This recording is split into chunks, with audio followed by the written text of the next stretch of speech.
Guys, welcome back to PlanetMithril, and today we've got something a little bit different for you guys. We are going to be painting up a Dwarf Vault Warden Team from the Kingdom of Khazad Dum. These models always look so striking on the tabletop, and having a full warband ranked up with massive shields and massive spears always looks incredible. As always, our model was mold line cleaned and trimmed of any flash. Now the sculpt we're using here is fine cast, so be careful if you're using this to get rid of all the flash that is grouped up in amongst all the recesses. Once the model was cleaned, we affixed it to the base using super glue, and then we covered the base in fine modelling sand. Note here, we haven't affixed a shield to the shield bearer, as we want to be able to get in all the inner workings of the dwarf itself, as well as the reverse of the shield, so we kept this separate for the purposes of painting. And also, achievement unlocked today, this is our very first painted tutorial where we haven't touched our favourite paint, Palid Wych Flesh, once. It's new, it's different, it's change. I'm scared. But without further ado, please sit back, relax, and enjoy the painting video for these stalwart defenders of the Kingdom of Khazad Dum.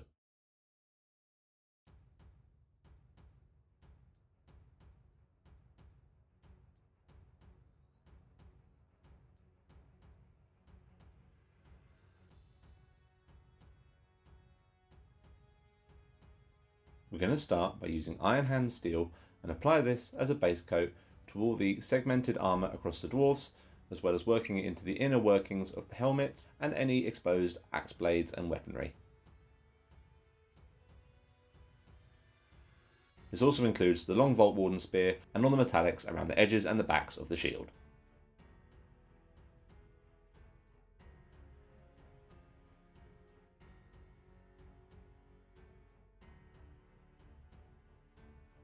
Now we're going to use lead belcher and apply a very light dry brush as a base coat to all the chainmail armour.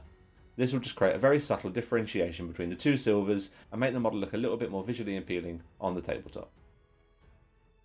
At this point as well, we're also going to apply this base coat to the big chain hanging down the side of the spearman. Now we're going to use hash out copper and apply this to the rest of the helmet, including the faceplate and the rivets around the side, as well as a very thin dry brush of this in one solid line across the edges of all the chainmail armour.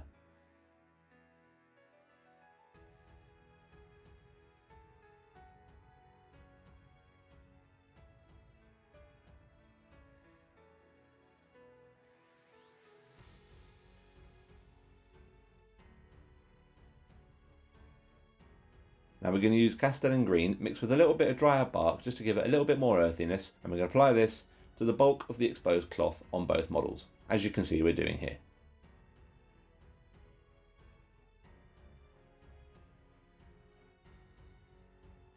We're also going to apply this as a base coat to the front of the shield, being careful to avoid clipping any of the metallics we've been working on. You want to apply this in a few thin down layers here to get a nice solid consistent finish to the shield once we're finished. Now we're going to use Thonderia Brown mixed with a little bit of drier bark, and we're going to base coat all the leathers. This includes the gloves, the satchel on the shieldman, and the trousers on the spearman.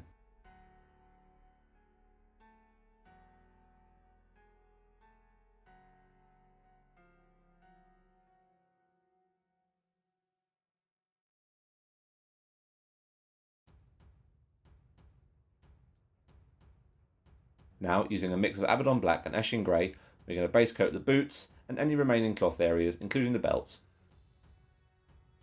We're going to keep the Abaddon Black concentrate pretty high here, so we get a slightly off black rather than pure black. This will make our layers and highlights easier going forward.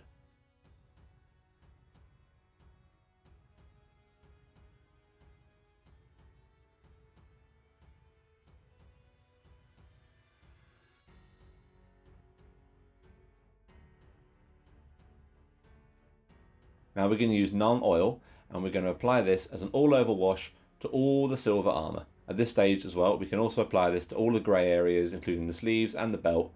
This will just tone it all down nicely and save us having to go back to it later on. Now you can mix this with some Lamia Medium to make it a little bit easier to work with if you don't want to go for such a toned down look to the armour and the metals, but we went for pure Nuln Oil ourselves because we wanted to get that really deep, dark look to the underlying armour, which would then make the following layers and highlight stages stand out more. Now we're going to edge highlight all the armour plating with Ironbreaker. This will stand out really nicely against the shaded base coat armour and really give it that proper dwarvish aesthetic that we're trying to capture.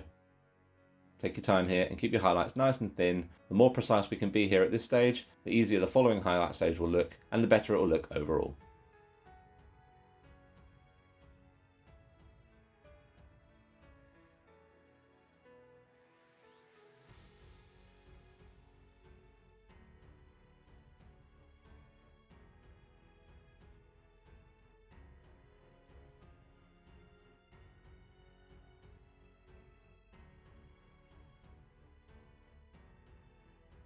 Now we're going to apply a very fine dot and edge highlight to all the armour plating and silvers now with pure runefang steel.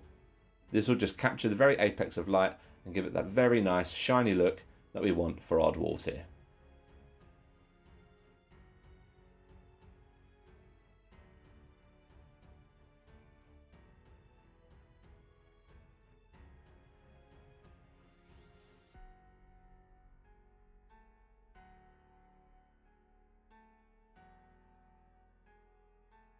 Once you're happy with how the armour looks, we're going to go over now and just highlight the chainmail by giving it a dry brush with iron hand steel. This will tone it in nicely with the rest of the armour and also make it look subtly different on the tabletop.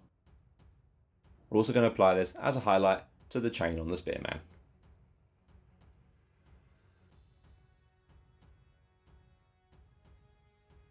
Now we're going to use Agrax Earthshade, thin down with Lamy Medium, and give all the bronze areas a thorough wash, being careful not to let it pool and let it bleed over onto the silver areas we've just finished. At this stage as well, we can apply this to all the browns and leathers to tone them down uniformly at the same time.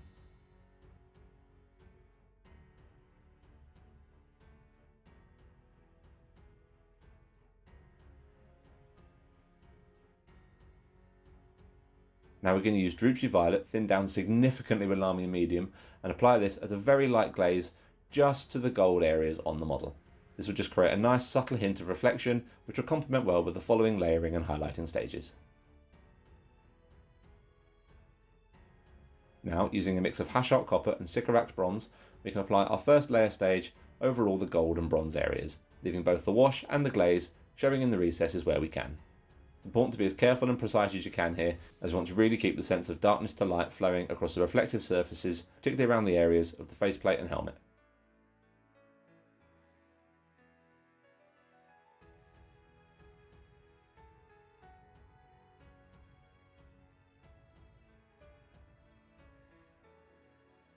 Finally, we're going to use Canoptek Ally here and apply this as a very fine edge and dot highlight respectively to all the gold areas. Concentrating much like we did the runefang steel at this stage for the armour plating, just on the very edges and very tips and most pronounced areas of gold to really give it a reflective look.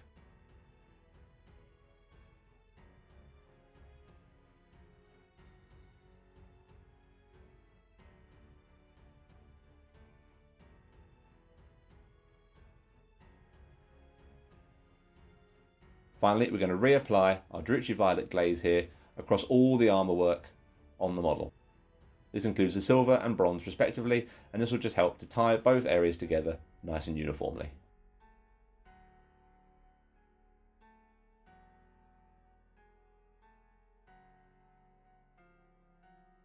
We're going to apply a layer now to all the grey areas by increasing the concentration of Eshin Grey in our mix to an approximate 50-50 split Eshin Grey Abaddon Black.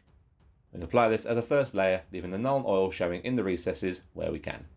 There's not a lot of awfully defined folds here across this model, so be careful where you place this layer to get a nice transition from the darker areas of shadow to the lighter areas we're going to be working up towards.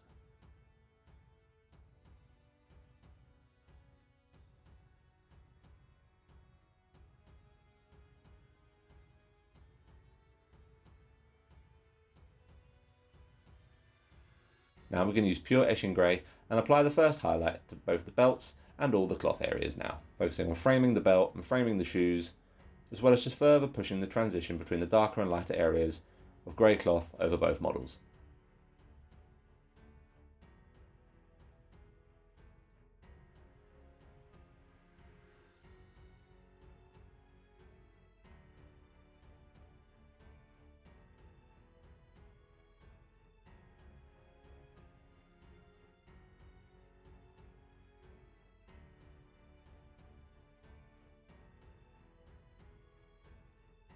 For the final highlight now, we're going to use a mix of Eshin Grey and Administratum Grey.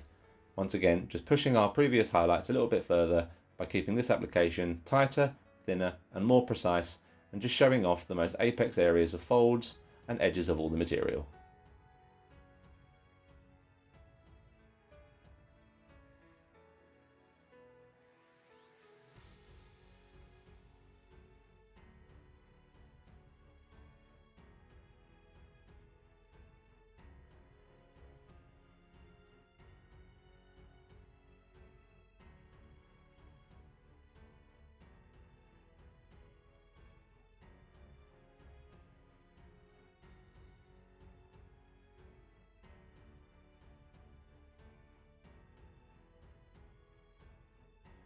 Now we're going to highlight all the leather and brown areas with pure Thondria brown, leaving the Agrak Thirstshade wash we applied previously showing in the deepest recesses, particularly around the grooves in the satchel, all the folds in the gloves, and between all the fingers.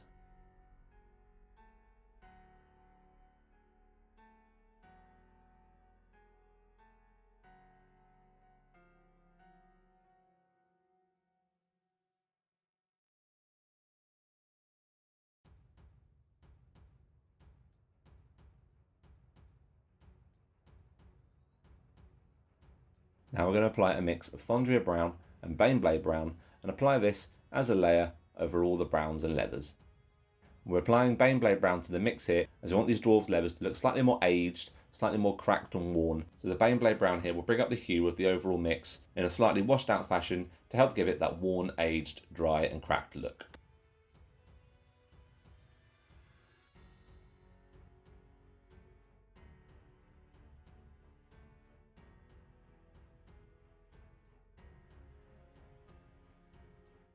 Finally, we're going to add some Karak stone to the previous Baneblade brown, Thondria brown mix, and again apply this as a final highlight just to the edges of all these brown leather areas, focusing on creating some definition down the sides of the gloves and between the fingers, and just further highlighting all the folds in all the material areas.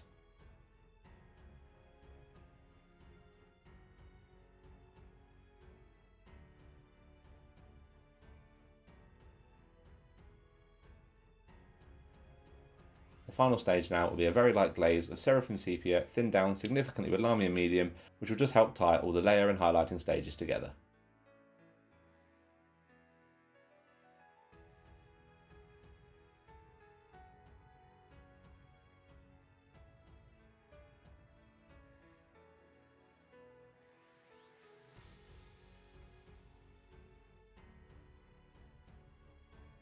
We're going to apply a layer to the green now by adding some Zemesi Desert to the Castellan Green Dryad Bark mix. The Zemesi Desert will bring up the Castellan Dryad mix in a really natural way and stop it looking too garish too early on.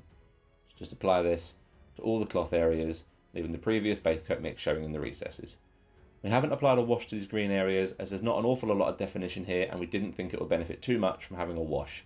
Also, we're not going to be washing the shield either as there's no recesses for this to pull into. So we're just going to apply this again as an all-over layer to the front of the shield and all the cloth areas that are green on the models.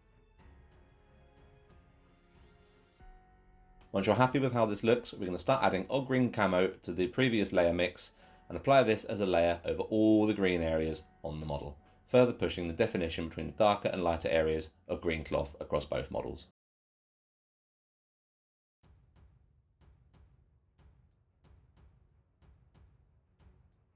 With the shield now, we can focus on framing all the very harsh ridges across the shield, including the two big centre lines down the front of the shield, as well as painstakingly and carefully framing the outside amongst all the bolts and rivets. Take your time, it's important to get this stage right, as any blemishes here won't translate well to the finished shield once we're done. Continue adding odd green camo in as many stages as you want to progress the layering and highlighting stages across all the green. By the time you reach the end of this stage, however, your mix should contain no more than 50% odd green camo to the previous layer mix.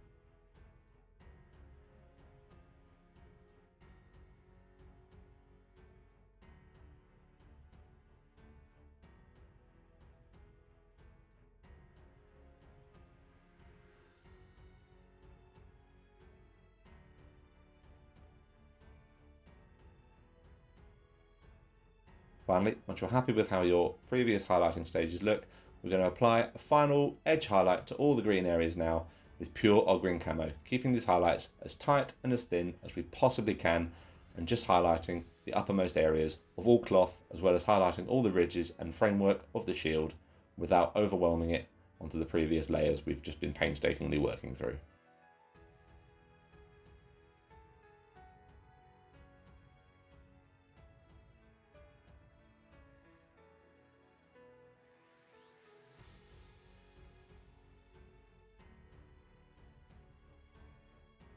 Now we're going to use Dryad Bark and just very carefully pick out the axe hilt on the shield bearer.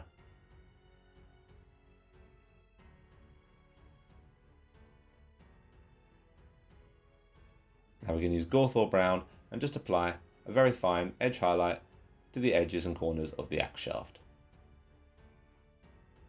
We can apply these as well to the straps on the inner of the shield. Now, using Doom Ball Brown, carefully pick out the pommel of the axe that the shield bearer is holding.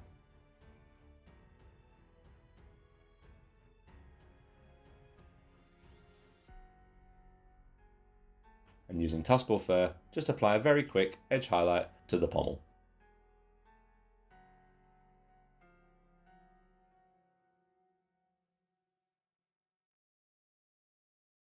Now that we've finished all the bulk of the work on the model, we can carefully go over now and pick out any extra buttons and buckles with Canoptech Alloy. Now we're going to start on the freehanding on the front of the shield. This is completely optional, so don't feel this is necessary to do for your shield bearers. Using Abaddon Black, we're going to very carefully paint on the initial design for the freehand we want to work with. We went for dwarvish runes which spell out Khazad down the front of the shield.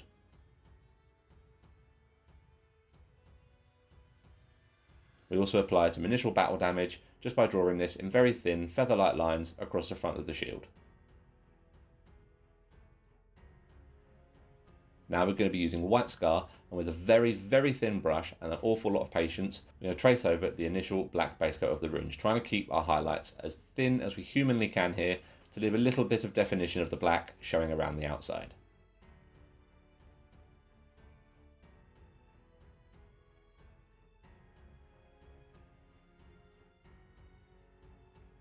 And finally, using Lead Belcher, we're just going to apply some feather-like strokes in amongst all the battle damage scars.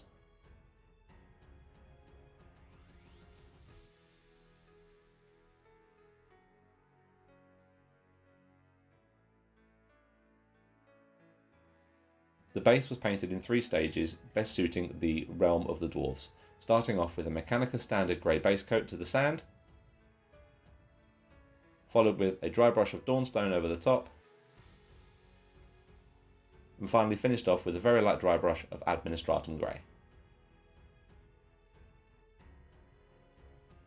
The rim of the base was then painted with Eshin Grey. The rocks on the base were constructed using old offcuts of sprue, which were glued onto the base and painted the same way as the dry brush for the sand. And there we have it, a stalwart Vault Warden team ready to help defend the kingdom of Khazad Dum against dwellers, balrogs and goblins alike, for Durin's folk and the kingdom of the dwarves.